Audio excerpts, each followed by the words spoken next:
الشيطان الرجيم. بسم الله الرحمن الرحيم.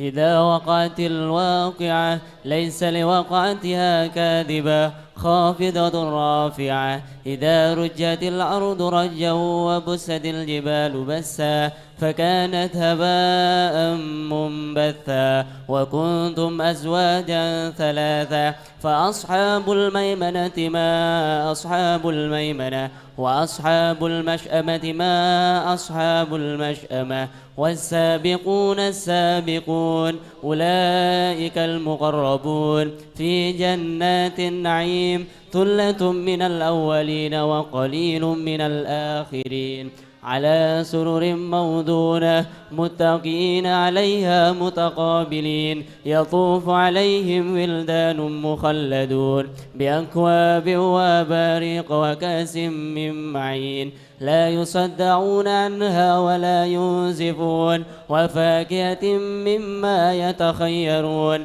ولحم طير مما يشتهون وحور عين كأمثال اللؤلؤ المكنون جزاء بما كانوا يعملون لا يسمعون فيها لغوا ولا تأثيما إلا قيلا سلاما سلاما. وأصحاب اليمين ما أصحاب اليمين في سدر مخضود وطلح منضود وظل ممدود وماء مسكوب وفاكهة كثيرة لا مقطوعة ولا ممنوعة وفرش مرفوعة إنا أنشأناهن إنشاء فجعلناهن بكارا عربا أترابا لأصحاب اليمين سلة من الأولين وثلة من الآخرين. وأصحاب الشمال ما أصحاب الشمال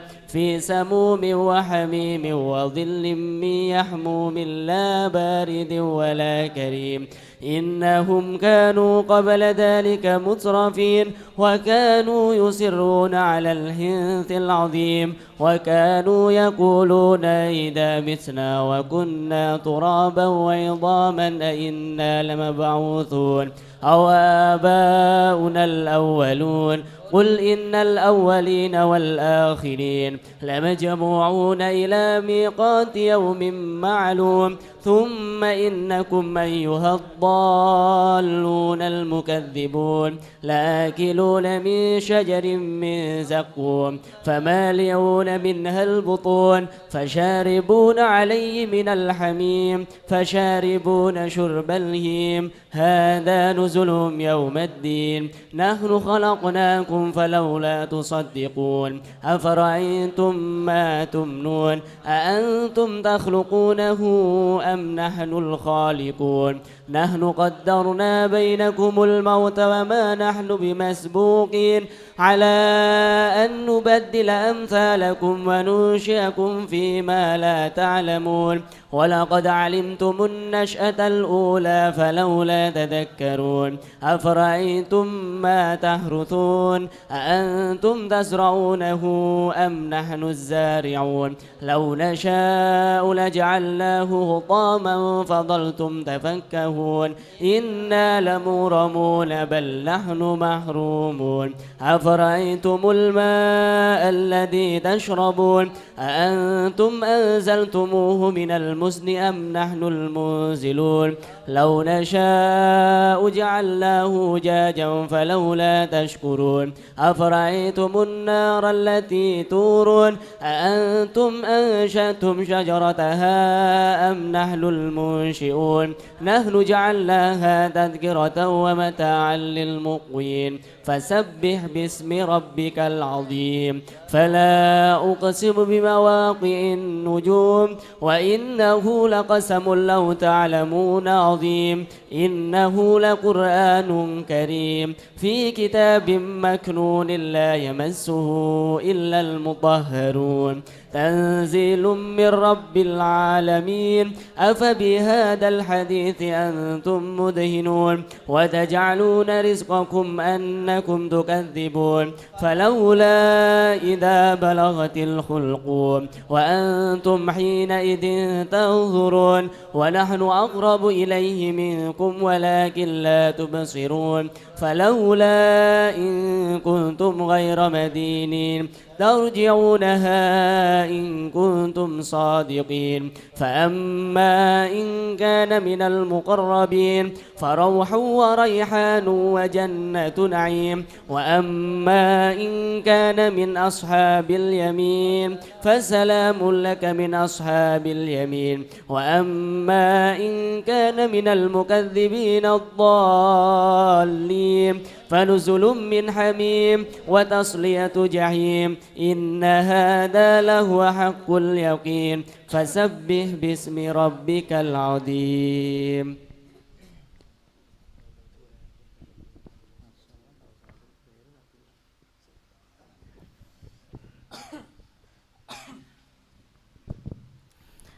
يا ربي صل على محمد أشرف بدر في الكون أشرف. يا ربي صل على محمد يا ربي صل عليه وسلم. يا ربي صل على محمد أكرم داع يدعو إلى الحق. يا ربي صل على محمد يا ربي صل عليه وسلم. يا ربي صل على محمد المصطفى الصادق المصدق. يا ربي صل على محمد يا ربي صل عليه وسلم.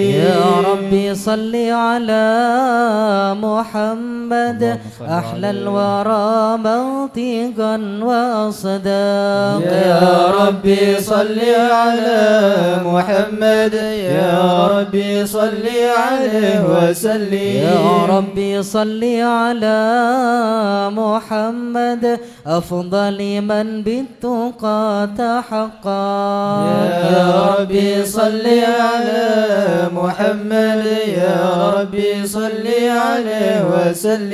يا ربي صل على محمد من بالسخاء والوفاء تخلق.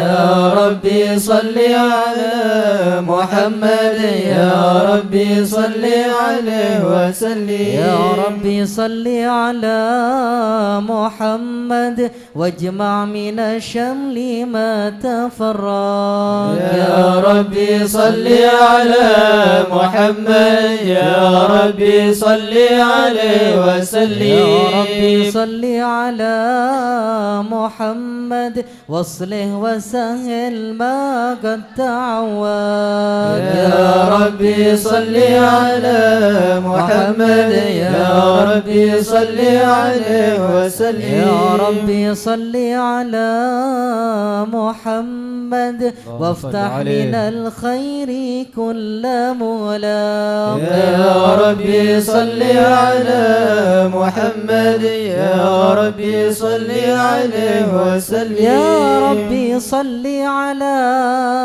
محمد وآله ومن بالنبي تعلق.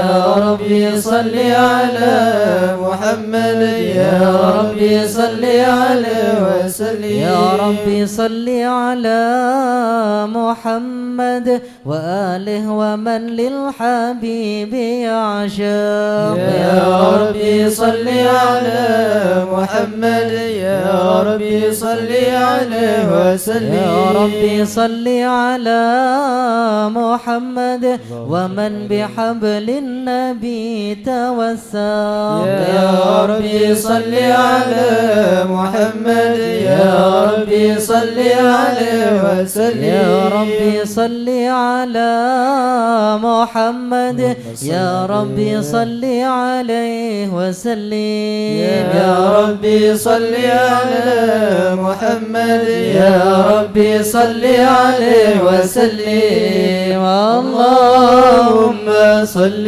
وسلم وبارك عليه. أعوذ بالله من الشيطان الرجيم. بسم الله الرحمن الرحيم.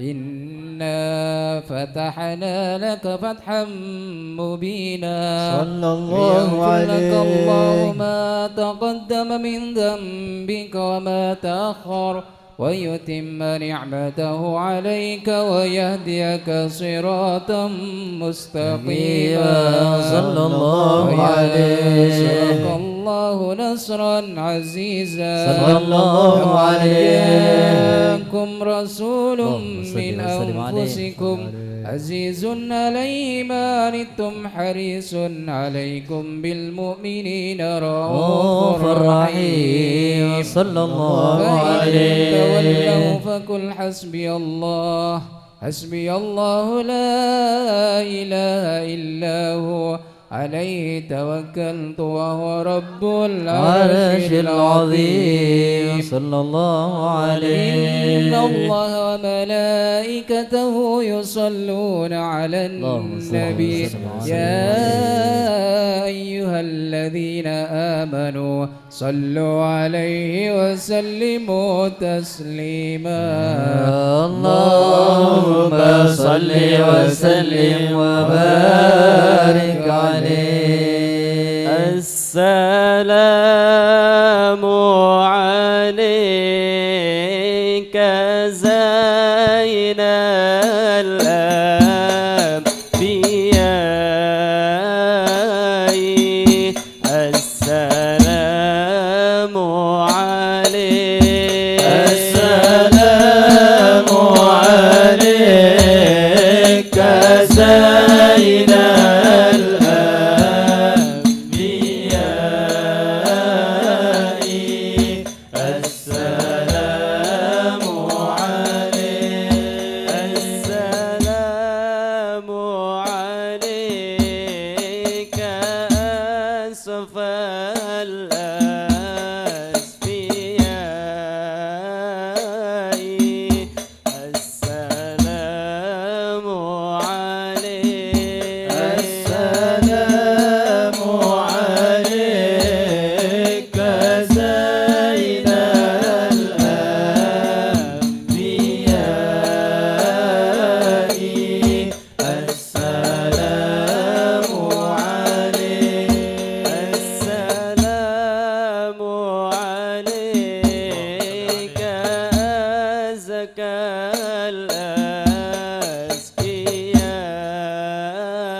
السلام السلام عليك أزكى الأزكياء السلام السلام عليك أذقى الأوقياء السلام السلام عليك زين الأنبياء السلام السلام عليك أتقى الأتقياء السلام السلام عليك من رب السماء السلام السلام عليك دائم بلا انقضاء السلام السلام عليك دائم بلا انقضاء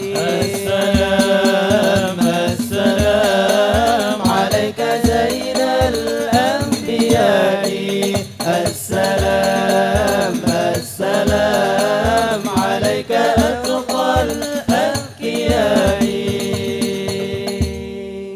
اللهم صل وسلم وبارك عليه. الحمد لله القوي سلطانه الواضح برهانه المبسوط في الوجود كرمه وإحسانه صلى الله عليه تعالى مجده عدم شانه صلى خلق الله الخلق عليه الحكمة وطوى عليها علمه صلى وبسط الله لهم من عليه فائد المنة ما جرت به في أقداره القسمة صلى الله عليه أرسل إليهم أشرف خلقه وأجل عبيده رحمة صلى الله عليه تعلقت إرادته الأزلية بخلق هذا العبد المحبوب فانتشرت آثار شرفه في عوالم الشهادة والغيوب صلى الله عليه فما أجل هذا المن الذي تكرم به المنان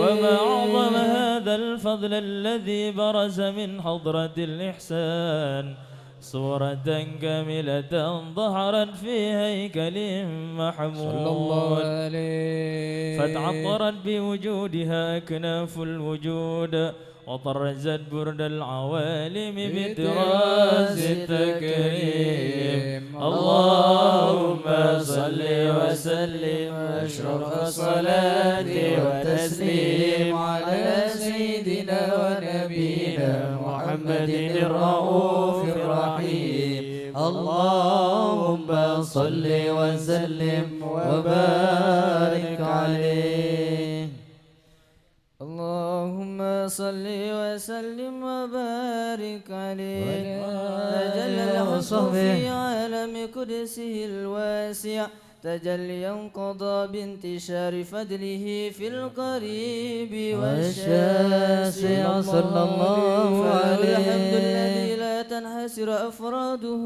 بتعداد ولا يمل تكراره بكثرة ترداد يسوى برز من عالم الإمكان صورة هذا الإنسان صلى الله عليه يتشرف بوجوده ثقلان وتندشر أسراره في الأكوان وما من سر اتصل به قلب منيب إلا من سوابق فضل الله على هذا الحبيب صلى الله عليه يا لو قلب سروره قد توالى بحبيب عما الأنام نوالا إلا من شرف الوجود بنور غمر الكون بهجته وجمالا صلى الله عليه قد ترقى في الحسن على مقام وتناهى في مجده وتعالى صلى الله عليه فيما اجتلته بشرا كاملا يزيح الضلالا صلى الله عليه من فوق علم ما قد رأته رفعة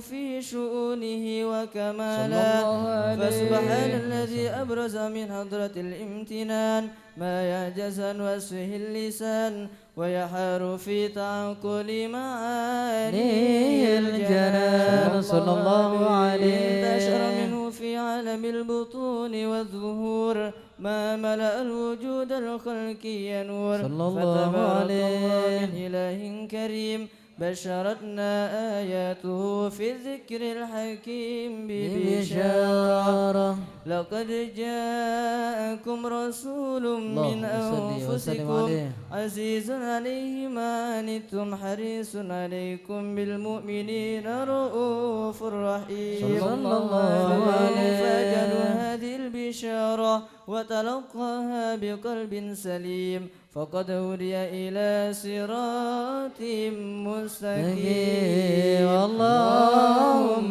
صل وسلم أشرف الصلاة والتسليم على سيدنا ونبينا محمد الرؤوف الرحيم. اللهم صل وسلم وبارك عليه. اللهم صل وسلم وبارك عليه.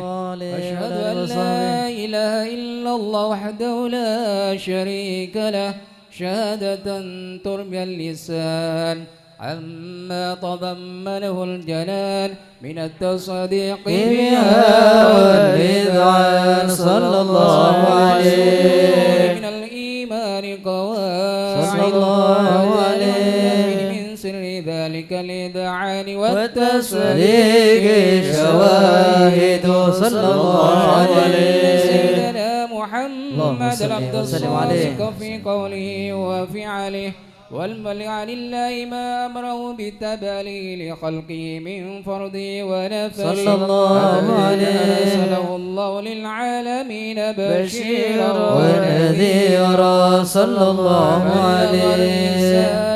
وأدى الأمانة وهدى الله من الأمة بشرا كثيرا صلى الله عليه. المستبصرين سراجا وقمرا منيرا صلى الله عليه. وما من منة تكرم الله بها على البشر صلى الله وما عليه. أوساها من نعمة إن تسرسلها في البر والبر.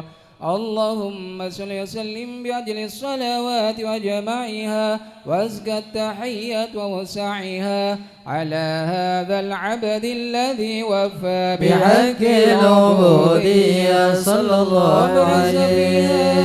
في خلة الكمال وقام بحق الربوبية في مواتن الخدمة لله وقبل عليه غاية الإقبال صلى الله عليه. يتصبره المصلي عليه به اللهم صل وسلم فينبسط عليه. في قلب نور سر تعلقه به وحبه ويكتب بها بعناية الله في حزبه وعلى آله وصحبه الذين ارتقوا صهوة المجد بقربه صلى الله عليه. الأصل بوده وحبه ما أطر الأكوان بنشر ذكراهم نسيم. اللهم صل وسلم أشرف الصلاة والتسليم على سيدنا ونبينا محمد الرؤوف الرحيم. اللهم صل وسلم وبارك عليه. اللهم صل وسلم وبارك عليه وعلى آله. أما بعد فلما تعلقت إرادة الله في العلم القديم بظهور أسرار التخصيص للبشر الكريم بالتقديم والتكريم نفذت القدرة الباهرة بالنعمة الواسعة والمنة الغامرة فانفلقت بيضة التصوير في العالم المطلق الكبير عن جمال مشهود بالعين حاول لوصف الكمال المطلق والحسن التام والزين فتنقل ذلك الجمال الميمون في الأصلاب الكريمة والبطون ضمة إلا وتمت عليه من الله النعمة صلى الله عليه. فهو القمر التام الذي يتنقل في بروجه يتشرف بموطن استقراره وموضع خروجه. وقد غدت لك الدار الأزلية بما قضت واظهرت من سر هذا النور ما أظهرت وخصصت به من خصصت صلى الله عليه. فكان مستقره في الأصلاب الفاخرة والأرحام الشريفة الطاهرة حتى برز في عالم الشهادة بشرا لك البشر صلى الله عليه. ونورا حير الأفكار ظهوره وبهر فتعلق عليه الراقم لهذه الحروف ليرقم في هذا القرطاس ما هو لديه من عجائب ذلك النور معروف. وإن كانت الألسنة في بعشر معشر أوصاف ذلك الموصوف تشويقا للسامعين من خواص المؤمنين وترويحا للمتعلقين بهذا النور المبين. وإلا فأن تعرب الأقلام عن شهود خير الأنام ولكن هزني لتدوين ما حفظته من سير أشرف المخلوقين وما أكرم الله به في مولده من الفضل الذي عم العالمين. وبقيت رايته في الكون منشورة على مر الأيام والشهور والسنين داعي التعلق بهذه الحضارات الكريمة ولاعج التشوق إلى سماء أوصافها العظيمة. ولعل الله ينفع به المتكلم والسامع يدخل في شفاعة هذا النبي الشافع ويتروحان بروح ذلك النعيم. اللهم صل وسلم أشرف الصلاة والتسليم على سيدنا ونبينا محمد الرؤوف الرحيم. اللهم صل وسلم وبارك عليه. يا رب ماك وصفاك بمحمد اغفر لنا يا سامع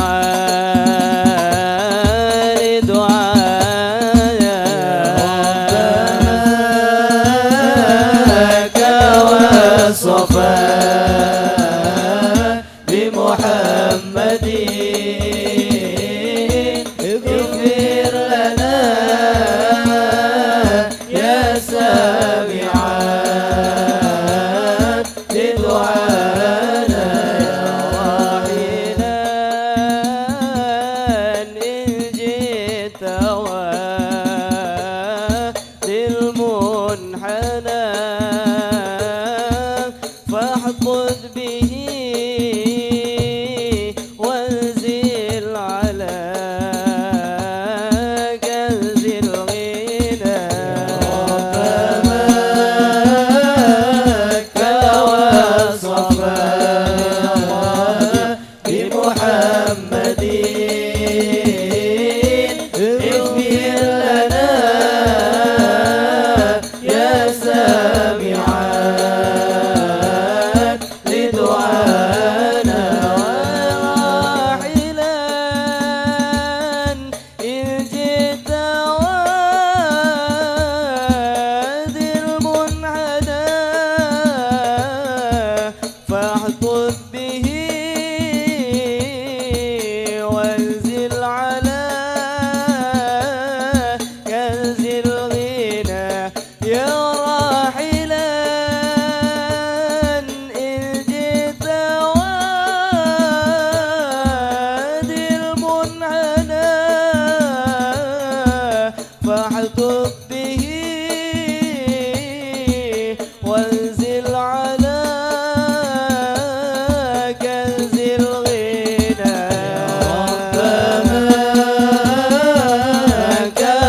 والصفا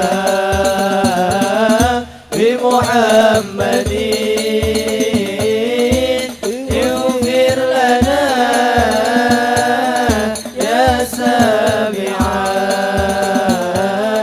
لدعانا يا رب ماك والصفا بمحمد اغفر لنا يا سامعا لدعانا ربك والصفا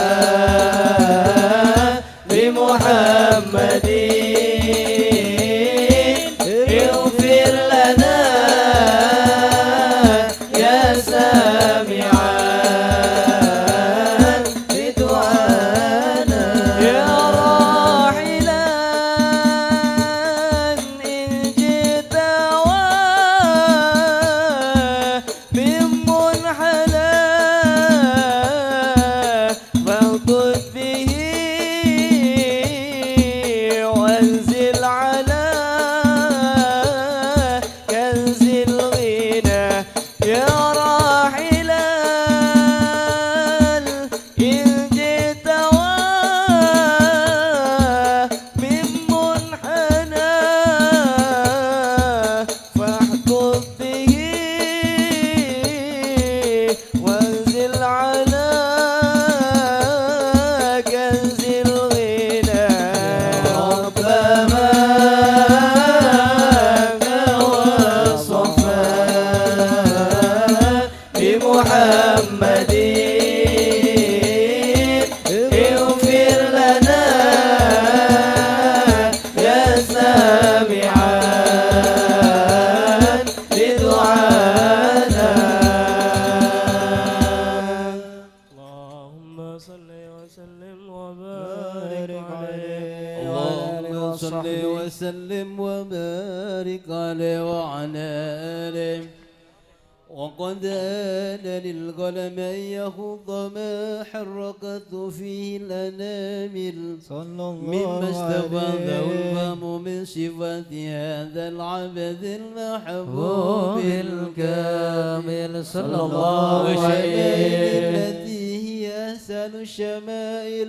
وهنا حسن أن نثبت ما بلغ إلينا في شأن هذا الحبيب من أخبار وآثار صلى الله عليه. تشرف بكتابة القلم والكرطاس وتتنزه في حدائق الأسماء والأبصار. وقد بلغنا في الأحاديث المشهورة أن أول شيء خلقه الله هو النور المودع في هذه السورة صلى الله عليه. ونور هذا الحبيب أول مخلوق برز في العالم صلى الله عليه. الوجود خلقا بعد خلق فيما حدث وما تقدم صلى الله وعن عليه. عبد الرزاق بسندي عن جابر بن عبد الله الأنصاري رضي الله عنهما قال قلت يا رسول الله صلى الله عليه بأبي وأمي أخبرني عن أول شيء خلقه الله قبل الأشياء.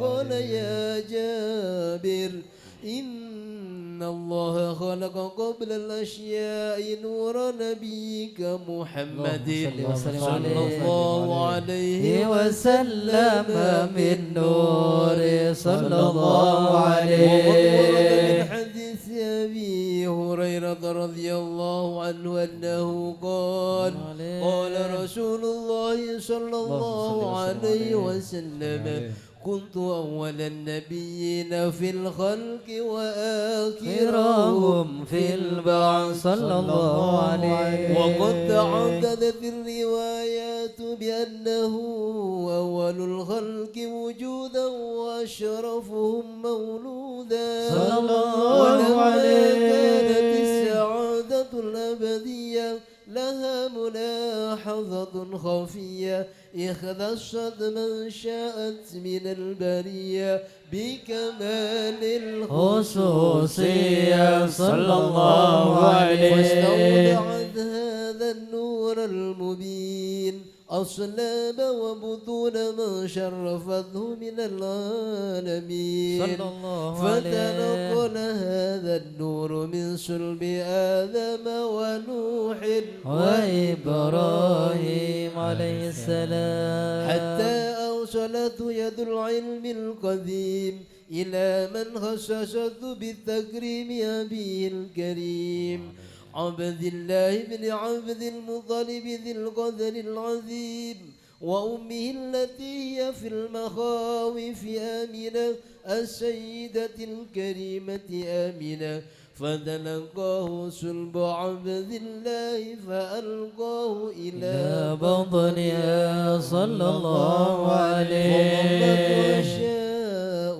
بمعونة الله محافظة على هك هذه الذرة وصونها صلى الله عليه. فحملته برعاية الله كما ورد عنها حملا خفيفا لا تجد له ثقلا صلى الله عليه ولا من ولا عللا صلى الله حتى مر عليه. الشهر بعد الشهر من حمله وقرب وقت بروزه إلى عالم الشهادة لتنبسط على أهل هذا العالم فيوضات فضله وتنتشر فيه آثار مجده الصميم. اللهم صل وسلم أشرف الصلاة وتسليم على سيدنا ونبينا محمد الرؤوف الرحيم. اللهم صل وسلم وبارك عليه. اللهم صل وسلم وبارك عليه. ومنذ علقت به هذه الدرة المكنونة والجوهرة المصونة والكون كله يصبح ويمسي في سرور وابتهاج بقرب ظهور إشراك هذا السراج والعيون متشوفة إلى بروزه متشوقة إلى التقاط جواهر الكنوز صلى الله عليه. وكل دابة لقريش نطقت بفصيح العبارة صلى الله عليه. معلنة بكمال صلى البشارة الله عليه. وما من حمل حملت في ذلك العام إلا أتت في حملها بغلام من بركات وسعادة هذا الإمام صلى الله عليه. ولم تزل الأرض والسماوات متضمخة بقدر الفرح بملاقاة أشرف صلى البريات الله عليه. وبروزه من عالم الخفاء إلى عالم الظهور بعد تنكله في البطون والظهور صلى الله عليه. عليه. فأظهر الله في الوجود بهجة التكريم وبسط في العالم الكبير مائدة التشريف والتعظيم ببروز هذا البشر الكريم. اللهم صل وسلم أشرف الصلاة وتسليم على سيدنا ونبينا محمد الرؤوف الرحيم. اللهم صل وسلم وبارك عليه. لكم بشرى الإجابة والقبول من المولى بواسطة الرسول ذا أداء العناية فاستجابتم وبادرتم إلى الفضل الجزيل. لكم بشرى الإجابة والقبول من المولى بواسطة الرسول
لكم بشرى الإجابة والقبول من المولى بواسطة الرسول دعا داعي العناية فاستجابتم وبادرتم إلى الفضل الجزيل دعا داعي العناية فاستجابتم وبادرتم إلى الفضل الجزيل وصلتم فاجتمعتم واتصلتم فكان الوصل فائدة الوصول لكم بشرى الإجابة والقبول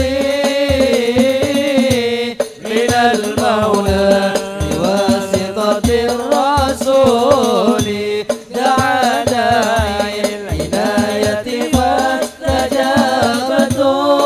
فاستجابتم وبادرتم إلى الفضل الجزيل سألت الله يكرمكم جميعا وكل الوافدين بكم لصالح على ما يرتدي ويحبكم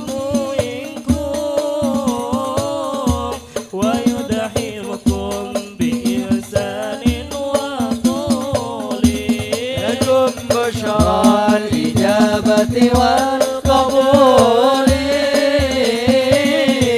من المولى بواسطة الرسول دعا داعي العناية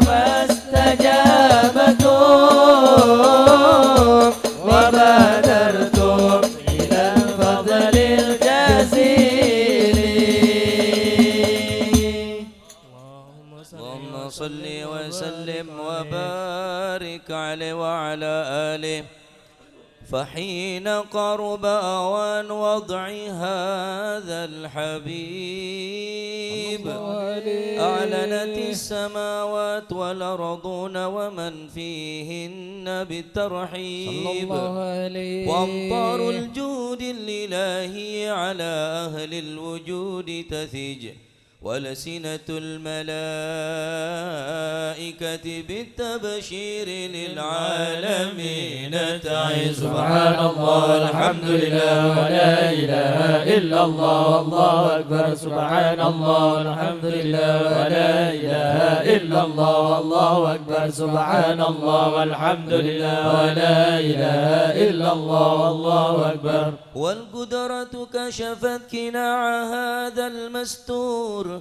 ليبرز نوره كاملا في عالم الظهور نورا فاق كل نور صلى الله عليه وانفذ الحق حكمه على من أتم الله عليه النعمة من خواص الأمة أن يحضر عند وضعه أمة تأنيسا لجنابها المسعود ومشاركة لها في هذا السباق الممدود صلى الله عليه فحضرت بتوفيق الله سيدة مريم وسيدة آسيا صلى الله عليه ومهما من الحور العين من قسم الله له من الشرف بالقسمة الوافية فأتى الوقت الذي رتب الله على حضوره وجود هذا المولود صلى الله عليه فانفلق صبح الكمال من النور عن عمود وبرز الحامد المحمود مذعنا لله بالتعظيم والسجود صلى الله على محمد صلى الله عليه وسلم صلى الله على محمد صلى الله عليه وسلم اللهم صل على محمد مولانا محمد وسلم عليه. Hadiraki Kanjeng Nabi dalam hati Nabi TV bakarong dekat Rasulullah cak aja. Asyraqa al-kaunu ibtihajan bi wujudil Mustafa Ahmad wa li ahlil kauni unsur ya Rasulullah wa sururun qad tajaddad ya Nabi salam alaika ya Rasul salam alaika ya Habib salam alaika ya Rasulullah salawatullah alaika. فاضربوا يا أهل المثاني فازاروا اليمن غرات واستضيئوا بجمال يا رسول الله فكم في الحسن تفرد يا نبي سلام عليك يا رسول سلام عليك يا حبيب سلام عليك يا رسول الله صلوات الله عليك. ولنا البشرى بسعد مستمر ليس ينفد حيث أوتينا عطاء جمال الفخر المؤبد يا نبي سلام عليك يا رسول سلام عليك يا حبيب سلام عليك صلوات الله عليك. فلربي كل حمد جل أن يعزوره العاد إذ حبانا بوجود مصطفى الهادي محمد يا نبي سلام عليك يا رسول سلام عليك يا حبيب سلام عليك صلوات الله عليك. مرحبا يا رسول الله أهلا مرحبا بك إن بك نسعد مرحبا مرحبا يا نور العين مرحبا مرحبا جد الحسين مرحبا وبجاهه يا إلهي مرحبا جود وبلغ كل مقصد مرحبا مرحبا يا نور العين مرحبا مرحبا جد الحسين واهدنا نهج سبيلي مرحبا مرحبا كي به نسعد ونور شاء الله مرحبا مرحبا مرحبا يا نور العين مرحبا مرحبا مرحبا جد الحسين الله مرحبا مرحبا ربي بلغنا بجاه مرحبا مرحبا في جوار خير مقعد الله مرحبا مرحبا مرحبا يا نور العين مرحبا مرحبا مرحبا جد الحسين الله مرحبا مرحبا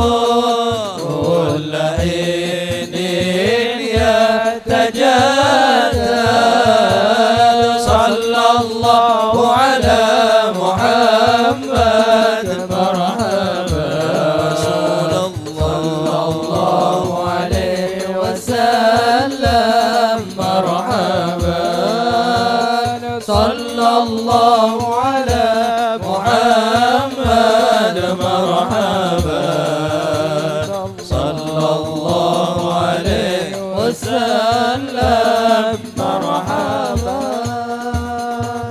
اللهم صل على محمد اللهم صل وسلم وبارك عليه وعلى آله.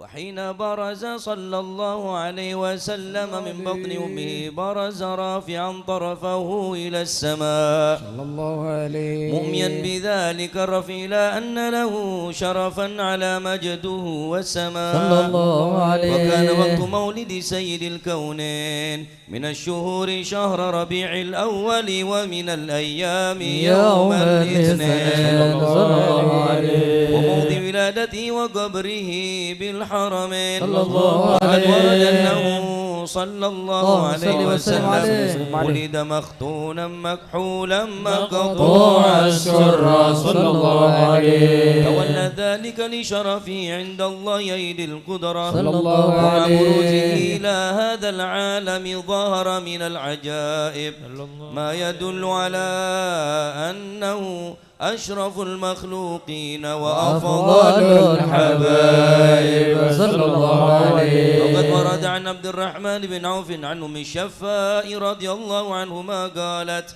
لما ولدت آمنة رضي الله عنها رسول الله صلى الله عليه وسلم وقع على يدي فاستهل فسمعت قائلا يقول رحمك الله ورحمك ربك صلى الله عليه. قالت الشفاء فضاله ما بين المشرق والمغرب صلى الله عليه. حتى نظرت إلى بعض كسور الروم قالت ثم البسته والجعته فلم أنشب عن غشيتني ظلمة ورعب وكشعريرة عن يميني صلى الله عليه. فسمعت قائلا يقول أين ذهبت به قال إلى المغرب صلى الله عليه. وأسفر ذلك عني ثم عاودني الرعب والظلمة والكشعريرة عن يساري صلى الله عليه. فسمعت قائلا يقول أين ذهبت به قال إلى المشرق صلى الله عليه. قالت فلم يزل الحديث مني على بال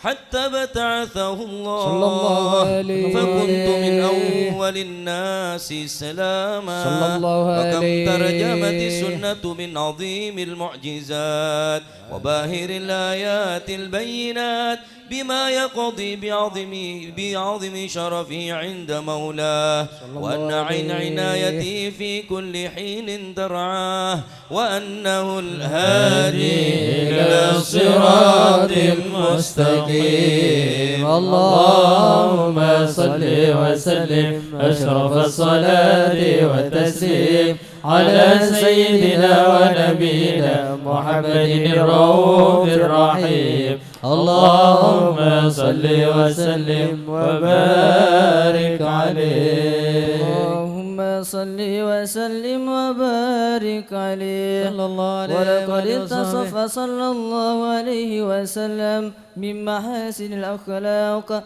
بما تضيق عن كتابته بطون الأوراق صلى الله عليه. صلى الله عليه وسلم اللهم صل أحسن وسلم الناس عليه. خلقا وخلقا وأولهم إلى مكارم الأخلاق سبقا صلى الله ووسعهم عليه. بالمؤمنين حلما ورفقا برا رؤوفا لا يقول ولا يفعل إلا معروفا صلى الله له الخلق عليه. السهل واللفظ المحتوي على المعنى الجزل إذا دعاه المسكين أجابه إجابة معجلة صلى الله عليه. وهو الأب الشفيق الرحيم باليتيم والأرملة وله مع سهولة أخلاق الهيبة القوية التي ترتعد منها فرائس الأقوياء من البرية ومن نشر طيبه تعطرت الطرق والمنازل وبعرف ذكره تطيبت المجالس والمحافل صلى الله عليه وسلم اللهم صل وسلم عليه. جامع الصفات الكمالية والمنفرد في خلقه وخلقه بأشرف خصوصية فما من خلق في البرية محمود إلا وهو متلقا عن زين الوجود. صلى الله أجملت عليه في وصف الحبيب وشأنه وله العلا في مجده ومكانه. صلى الله أوصاف عليه ويس قد تعالى مجدها أخذت على نجم السها بعينانه. صلى الله عليه وقد انبسط القلم في تدوين ما أفاده العلم من وقاء مولد النبي الكريم صلى الله وحكاية عليه ما أكرم الله به هذا العبد المقرب من التكريم والتعظيم والخلق العظيم. صلى الله عليه أن أمسك إنة الأقلام في هذا المقام وأقرأ السلام على سيد الأنام. السلام عليك أيها النبي ورحمة الله وبركاته. السلام عليك أيها النبي ورحمة الله وبركاته. السلام عليك أيها النبي ورحمة الله وبركاته. ولذلك يحسن الختم كما يحسن التقديم فلي أفضل الصلاة والتسليم. اللهم صل وسلم أشرف الصلاة والتسليم على سيدنا ونبينا محمد الرؤوف الرحيم. اللهم صل وسلم وبارك عليه. ربي فاجعل مجتمعنا ربي فاجعل مجتمعنا غايته حسن الختام غايته حسن الختام. ربي فاجعل مجتمعنا ربي فاجعل مجتمعنا غايته حسن الختام غايته حسن الختام. أشرق البدر علينا أشرق البدر علينا واختفى بدر التمام واختفى بدر التمام. ربي فاجعل مجتمعنا ربي فاجعل مجتمعنا غايته حسن الختام غايته حسن الختام. وكرم الأرواح منا بلقاء خير الأنام وابلغ المختار عنا من صلاة وسلام. ربي فاجعل مجتمعنا ربي فاجعل مجتمعنا غايته حسن الختام غايته حسن الختام. اللهم صل وسلم وبارك عليه وعلى آله. بسم الله الرحمن الرحيم. الحمد لله رب العالمين.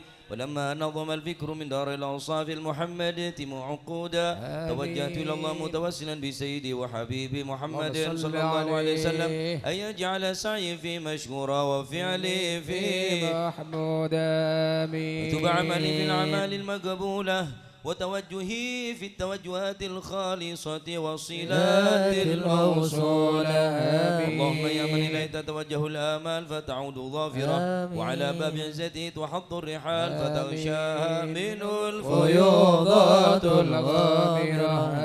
نتوجه نتوجه إليك بأشرف الوسائل لديك سيد المرسلين عبدك الصادق الأمين سيدنا محمد الذي عمت رسالته العالمين أن تصلي وتسلم على تلك الذات الكاملة مستودع أمانتك وحافظ سرك وحامل رايات دعوتك الشاملة النبي الأكبر المحبوب لك المخصص بشرف الأبخار في كل موطن من مواطن القرب ومظهر قاسم امدادك في عبادك وساكي كوز رشادك لأهل ودادك سيد الكونين وأشرف الثقلين العبد المحبوب الخالص المخصوص منك بأجل الخصائص اللهم صل وسلم عليه وعلى آله وأصحابه ولحضرة اقترابه من أحبابه اللهم إنا نقدم إليك جاه هذا النبي الكريم ونتوسل إليك بشرف مقامه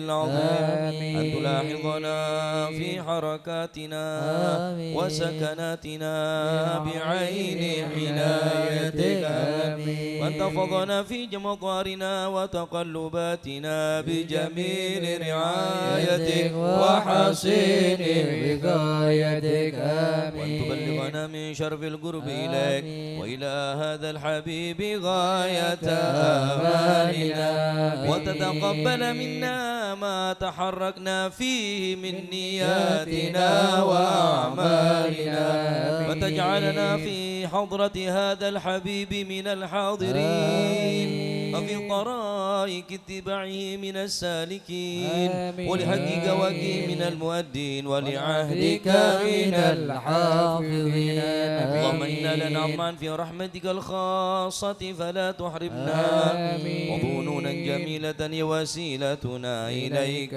فلا تخيبنا آمنا بك وبرسولك وما جاء به من الدين وتوجهنا به إليك مستشفعين أن تقابل المذنب منا بالغفران والمسيء بالإحسان والسائل بما سأل والمؤمن بما أمل وأن تجعلنا ممن نصر هذا الحبيب ووازره ووالاه وظاهره وعم ببركاته وشريف بجاته أولادنا ووالدينا وأهل قطرنا ووادينا وجميع المسلمين والمسلمات والمؤمنين والمؤمنات في جميع الجهاد ودمراية الدين القوم في جميع الأقطار منشورة ومعالم الإسلام والإيمان بأهلها معمورة معنا وسورة آمين واكشف اللهم كربة